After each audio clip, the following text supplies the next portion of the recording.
हमारे सभी दर्शक बंधुओं को राम राम। साथियों, आज हम उस शाश्वत प्रश्न पर चर्चा करेंगे जो सदियों से मनुष्य के भीतर कौतूहल पैदा करता रहता है।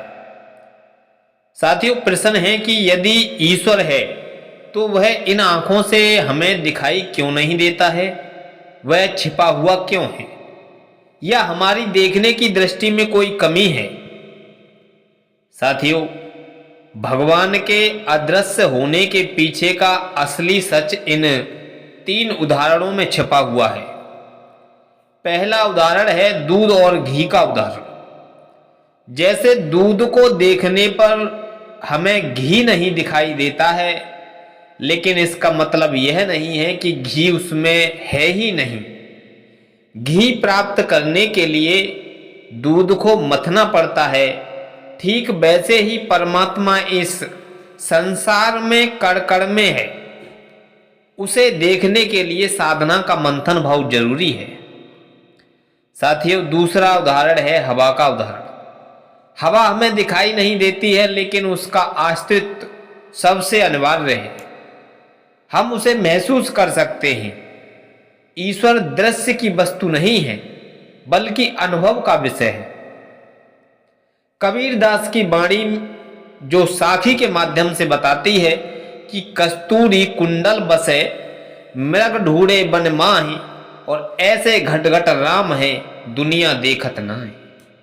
जैसे हिरण कस्तूरी की सुगंध के लिए पूरे जंगल में भटकता रहता है, जबकि वह सुगंध उसकी नाभि में होती है, वैसे ही ईश्वर बाहर नहीं है, हमारे भीतर है। बस हमारी दृष्टि बाहर की ओर अटकी हुई है। साथियों, असली सच क्या है? भगवान को न दिखने का असली कारण हमारे अहंकार और माया का पर्दा है। जब तक मन में मैं और अहंकार है, तब तक वह परमात्मा उसे दिखाई नहीं दे सकता है। हमारी आंखें केवल पदार्थ को देख सकती हैं, चेतना को नहीं देख सकती। परमात्मा चेतना का स्वरूप है, जिसे केवल ज्ञान या अंतर्मय की आंखों से देखा जा सकता है।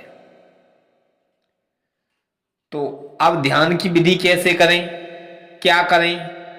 साथियों, अपनी आंखों को बंद करें और बाहर खोजने के बजाय अपने भीतर उतरें। शांत होकर के अपनी श्वासों को देखें।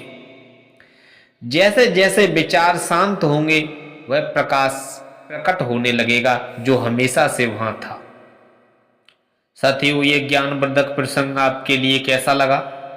आप अपनी कमेंट बॉक्स में राय जरूर दें।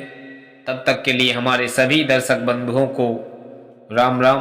और जो भी हमारे दर्शक बंधु नए जुड़े हुए हैं हमारे चैनल से, वो हमारे चैनल को सब्सक्राइब जरूर कर लें, ताकि इस तरह की ज्ञानवर्धक कथा उनको समय समय पर मिलती रहेगी।